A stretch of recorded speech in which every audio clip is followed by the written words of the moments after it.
Hello all, Das Food here. Thank you so much for checking out this video and for definitely subscribing. You did subscribe, didn't you? No?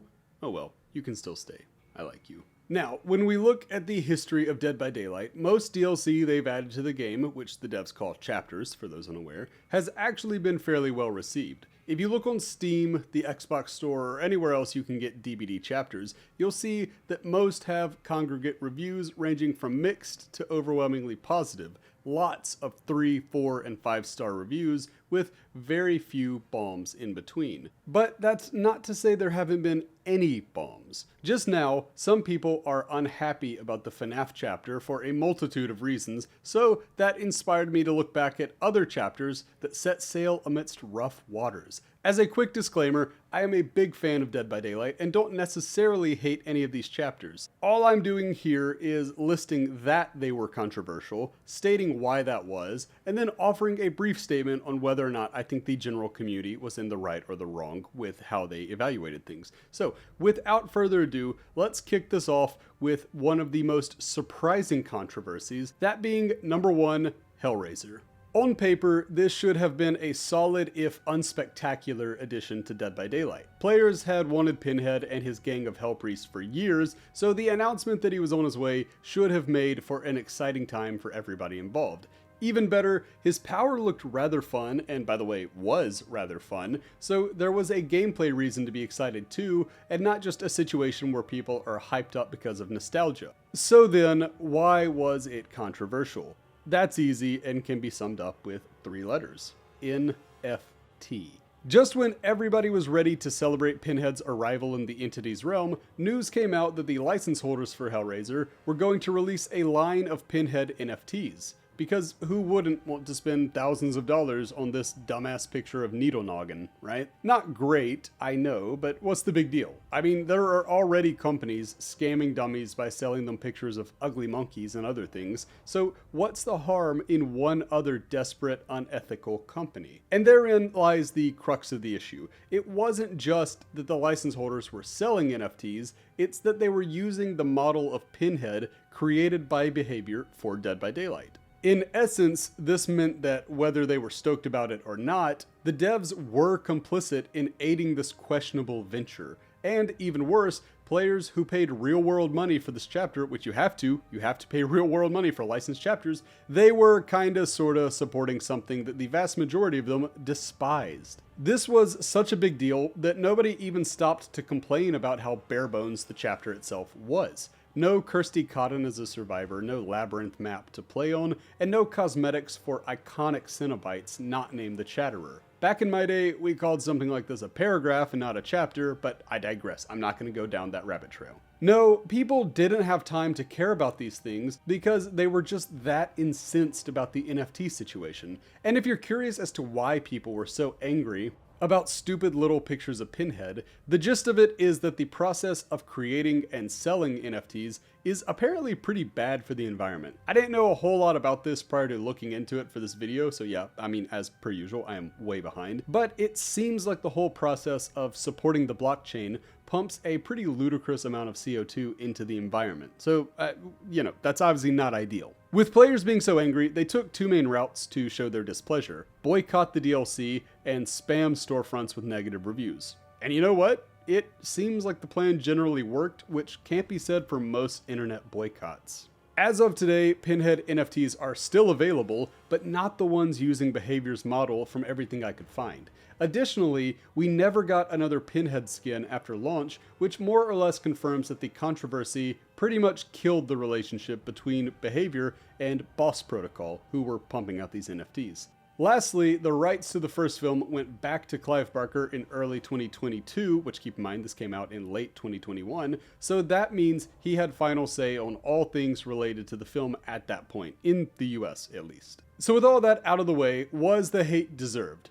Extremely so, in my opinion. I get that there were probably tons of employees at Behavior who weren't excited about the NFT partnership, but the company still took on the license knowing the price. The odds are they were hoping this would get swept under the rug, but players were understandably angry about having their own enthusiasm used not just against them, but, as crazy as it sounds, against planet Earth itself. Of all the chapter-related controversies in DBD history, this one was both the weirdest and likely most deserved. But that's enough about blockchains and shady crypto bros. Let's move along to our next entry and talk about something way simpler. People hating something because it doesn't fit their highly specific view of what constitutes horror. That's right, at number 2, we're looking at the all kill chapter. Unlike with Hellraiser, I don't have to give much in the way of context for this one.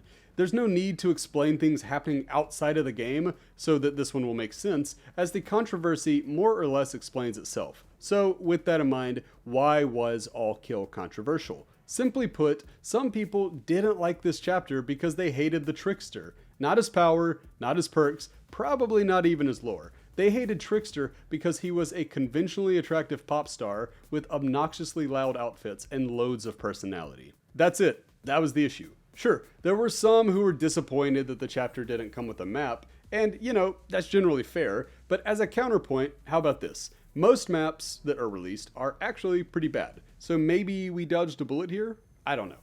That's how I cope every time something like this happens, which seems to be increasingly regular. As for perks, this chapter actually treated us pretty well, with Starstruck and No Way Out both seeing a good bit of use upon release and even today. And then there's the Survivor, DBD's one and only queen, the absolute and undisputed GOAT, the only character with enough aura to pop off Pete Weber style, asking, "Who do you think you are? I am." That's right, this chapter brought us Yunjin Lee, which to me justifies its existence entirely. But I've said enough about Yunjin in the past. I'm doing better these days, and my glazing is at the lowest levels I can possibly get it to. So let's get back to Trickster. He is a K-pop superstar with an insatiable thirst for blood, and he actually puts the screams of his victims in his music that he releases to the public. I don't know about you, but I find that to be pretty cool, pretty hardcore. We're talking about a dude who throws knives, beats people with a bat, and does all this while living squarely in the public eye. Forget belonging in Dead by Daylight. This dude has earned his place in the salty spittoon. I get that some people don't love his overall aesthetic, but that's just a matter of taste.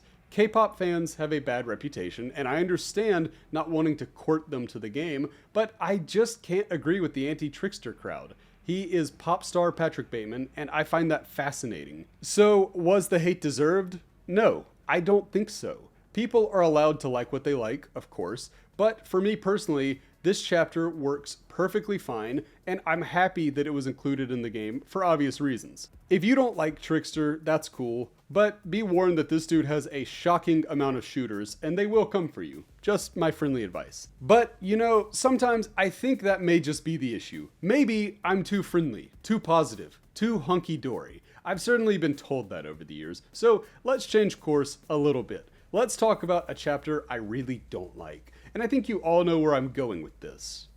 No, believe it or not, I'm not talking about you. You've had it rough enough over the years, so I'm giving you a pass. For a little while, at least. I'll give him a week. I'll give him 11 minutes.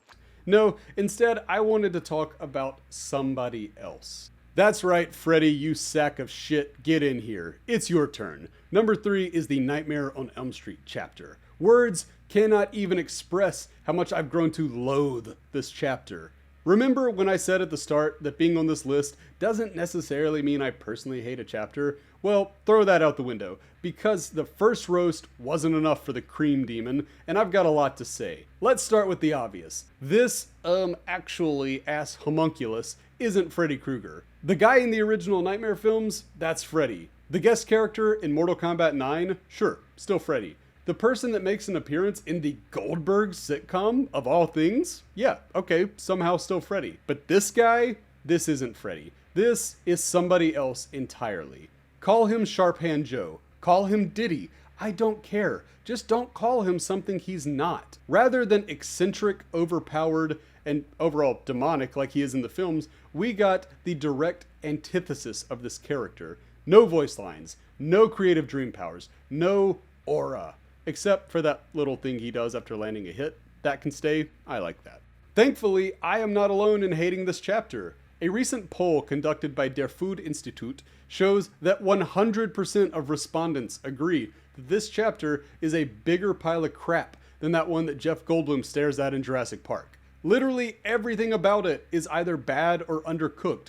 Freddy's power at launch? Weak. Made the man a tickle monster when he was supposed to be serving an eldritch deity. Quentin? He's neat, but he doesn't have cosmetics, and he'll never be as popular as Nancy. I do respect the Council of Quintins, though. I acknowledge them like they're my tribal chiefs. And as for the preschool map, would it be too strong to call it a festering boil on the ass of Dead by Daylight?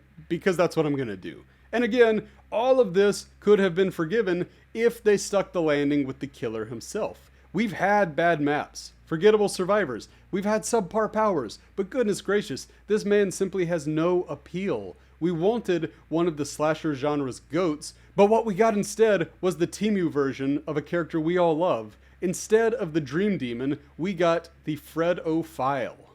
And that's a big thing to remember. While Freddy has always been a murderous jerk, this version of the character is a certified fan of Nashville's hockey team. He is a noted playground enjoyer, and that's just, that's icky. The chapter hasn't gotten better with time, either. Years have passed, and we've yet to receive new skins, which is the license holder's fault, not behaviors. I'm sure they'd do it if they could. We could get that Super Freddy skin today. That'd be cool.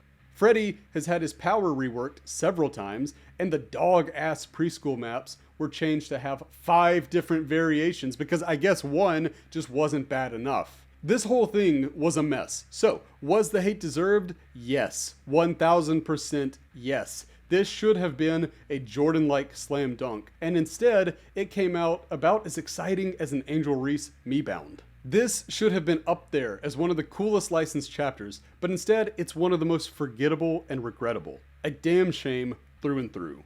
But that's enough about Nightmare on Elm Street. My blood pressure can't stand talking about this garbage any longer. So let's move on to something I don't hate, but a lot of people seem to, that being our 4th and final chapter today, Tools of Torment. Now, let's get this out of the way. I've been pretty mean to this chapter in the past. In fact, it's gotten to the point that one time I was just playing the game for fun, went up against a lovely Skull Merchant streamer, and their reaction was to say something along the lines of, "Oh, it's Das Food. He's probably going to DC. He hates this killer." In that way, my reputation precedes me. But like S.E. Hinton's smash hit novel, that was then and this is now. I don't hate Skull Merchant anymore. I certainly don't hate Tools of Torment. In fact, most of this chapter is pretty cool. The Lyra siblings are both great, with Talita in particular being my 13th most played survivor. For a field of nearly 50 characters, that's not bad at all. I don't play Heinatu as much, but make no mistake, he's cool and most people seem to like him, myself included. As for the Shelter Woods map rework, I think they killed it. The devs took one of the most boring maps in the game and not only made it more fun to play, but gave it tons of character. This was a really good rework, and they should be proud of what they did here. But none of these things have ever been why people hated this chapter. I usually ask, why was the chapter controversial? But you already know the answer. It was controversial because of the Skull Merchant. For those of you who weren't around for the first iteration of Scully, rest assured that all of the horror stories you've heard are true. This killer could 3-gen better than anybody else in the game. In fact, she was so good at it that there's a really solid case to be made that she's the main reason the devs added the feature where a generator can only be kicked a certain number of times before being blocked off to the killer. Her power wasn't particularly strong in the traditional sense. Nobody was mistaking her for Nurse or Blight or like Prime Spirit, but it was uniquely frustrating enough to keep even tournament level teams from getting the objective done. And if you were solo queuing against her, may as well DC, because you were in for a long, boring game. Somehow, that was only part of the problem too, as her trailer seemed to accidentally do a bit of false advertising. While I don't think the developers willfully deceived anybody, it's undeniable that the general public saw the teaser and walked away thinking we were getting a cool cyborg killer. So it was extremely disappointing when she turned out to be a regular human who you just so happened to be able to dress like Lois Griffin from Family Guy. There were a slew of other issues too, such as a convoluted backstory and a kit that made children yearn for the Predator. But again, the biggest issue here was her original power. Nowadays though, things are different. Behavior have essentially gutted this character to the point of it feeling like she's been kill switched, even if she hasn't, and there's no telling if she'll ever return to the meta again. I think the devs are just too scared to touch her at this point, seeing as they've never really felt so much heat over a character's design before or after. There are still plenty of people who love Skull Merchant, and I hope for their sake that she's restored to a respectable place one day. But it kind of seems like Behavior has washed their hands of her for the time being. So, was the hate deserved? Yes, originally it was. But to me, it's time to let go. I find it wild how many people still give up when they see a Skull Merchant, seeing as though she's not hard to play against at all these days. The early days were rough, I'm not denying that. But I'm not one to kick somebody while they're down, so I hope brighter days are ahead for this character. But that's going to do it for my list. I hope you enjoyed. If there's one I forgot, if there's one you think I should mention, please do let me know. Maybe there's a part 2 brewing for this, but I don't know. I don't think there's enough meat on the bone for that, so we shall see. But either way, I am always so appreciative when you check out my videos. I hope that you are doing well wherever you are. I hope you are having a lovely day. Thank you again for tuning in, and until next time, I've been Das Food. Bye, friends. I've been dreaming on in my head like I've seen it. A life worth living is a life with meaning. I'll do what I love till my heart stops beating. I'm feeding this demon. Got a taste, can't erase.